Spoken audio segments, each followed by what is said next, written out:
What's up, folks? This is Crypto with James talking to you today about Bitcoin. There is some, there's been some consistent adoption stories with Bitcoin, and while not the sexiest of news, is important for the long-term projections for Bitcoin. So we're going to look at what the recent news has been over the course of the last week or so. Before I do, I update the spreadsheet. These are the first 26 coins that I spoke about on the channel. Had you invested $100 into each of these when I released videos about them, you're still holding that crypto, you've been in profit for nearly 30 grand. They're not the coins that I hold anymore, and if you want to actually see the coins I own, you can come check out Copy My Crypto. It's where I share every coin I buy, every coin I sell, and how I'm seeing the markets on a daily basis. One thing that is true is obviously heading towards a bear cycle. We're heading towards a global recession. But when prices collapse, you can pick up real quality cryptos for fractions of the cost that they should be. I've been building my list of bear cycle investments for a few years. Cryptos that I think have outstanding long-term projections. And now we're heading towards that bear cycle. I'll be starting to share them with a couple of my crypto members. So if you want to learn what I think are going to be massive in a bear cycle, like I said with Phantom, which is still up 178 times in value, then come check out Copy My Crypto. Links in the description. Right. Bitcoin has become the official currency in Central African Republic. Now, the Central African Republic has approved Bitcoin as legal tender. It is literally the second country to do so. They're following, obviously, the adoption of El Salvador. The Central African Republic is one of the world's poorest countries. It is, however, rich in diamonds, gold, and uranium. Obviously, racked with conflict for so long, and is a close Russian ally. Lawmakers voted unanimously to adopt Bitcoin as legal tender. The move puts the Central African Republic on the map of the world's boldest and most visionary countries. Now, obviously, El Salvador did this in September 2021. This was criticized by many economists, including the International Monetary Fund, which said it increased the risk of financial instability. Although I would say that being attached to the dollar puts you at risk of financial instability at this point. Others have raised fears that cryptocurrencies such as Bitcoin could make it easier for criminals to launder money. Hate this argument. Hate this argument because it's literally nonsense when you actually just compare against what's happening in banks.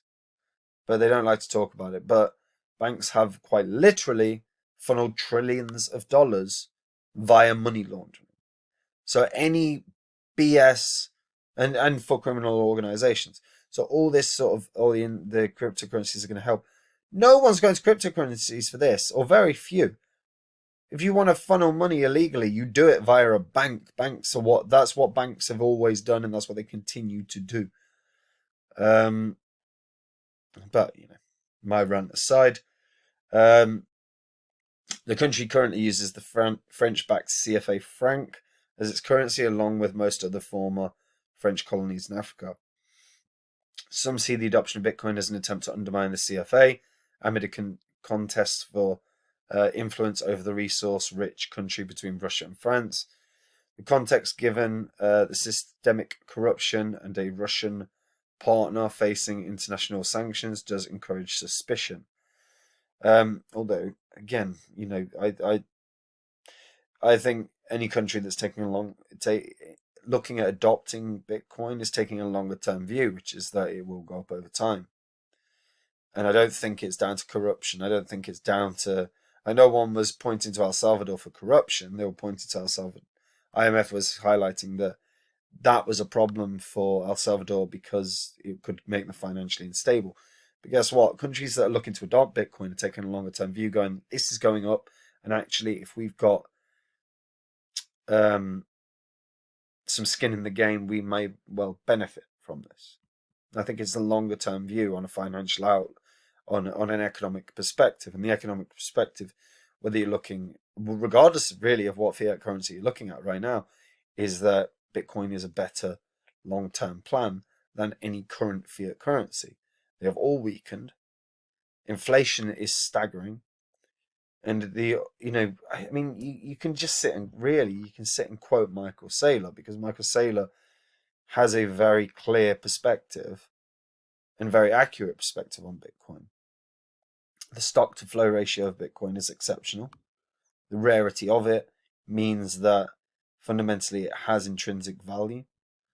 It is a store of value. Maybe it's not the store of value. Gold still is, but that can change. And I think you get. I think it's just a strong move. I think well done to them. Businesses will no longer have to walk around with suitcases of CFA francs that will have to be converted into dollars or any other currency to make purchases abroad, which is another benefit of utilizing Bitcoin.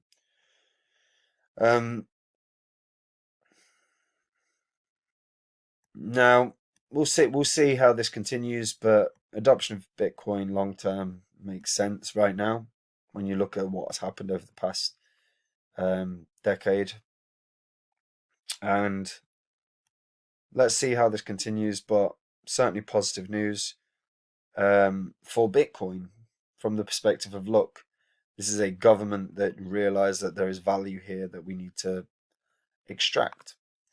And they're not the only one. Argentina have also done a similar thing. Argentina is increasing its adoption of cryptocurrency. They earned 1.86. Argentines earned $1.86 billion in crypto in 2021. Their national currency is already highly volatile, and subject to a raft of financial controls that make buying and investing with this currency exceptionally, concerning. And these restrictions affect people's ability to make money.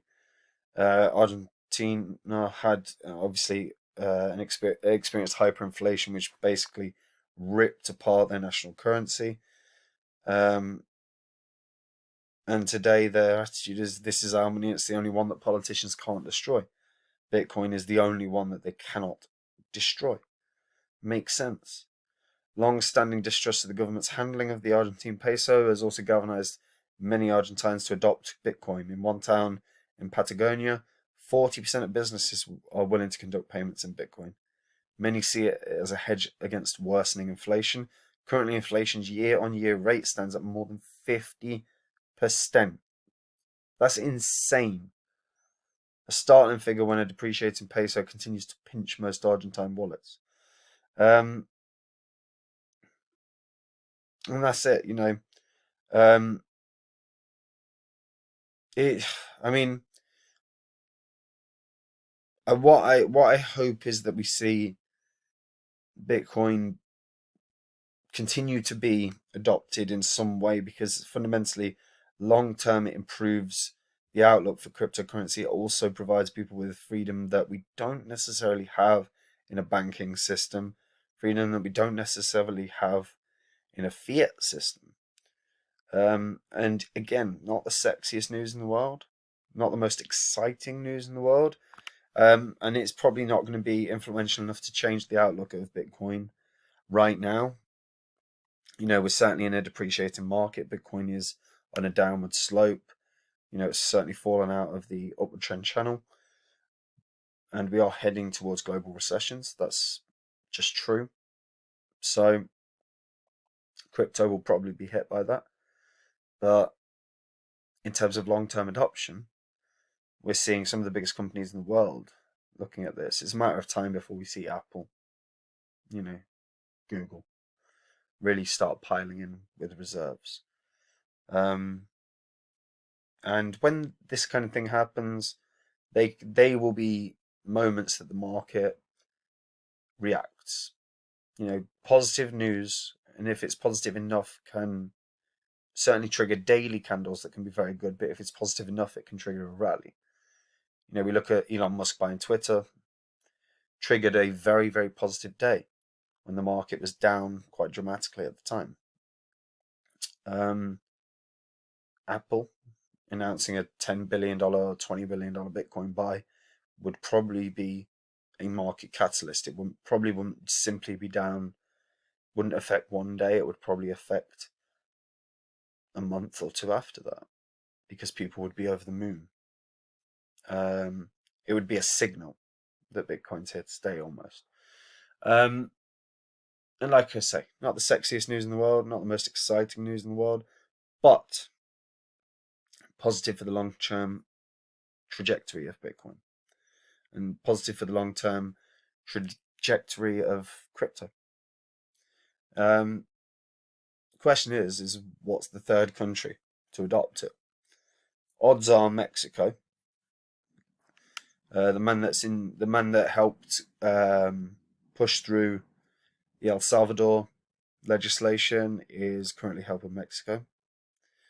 But yeah, probability is certainly on Mexico's side. But let me know if there is another country you think are going to adopt Bitcoin or cryptocurrencies as legal tender. Let me know in the comments down below. Let's see if we can get a list of countries together. And let me know what you guys think of the news. Is it positive for the do you feel it's positive for the long term? Do you think it's positive in the short term? Do you think it makes zero difference?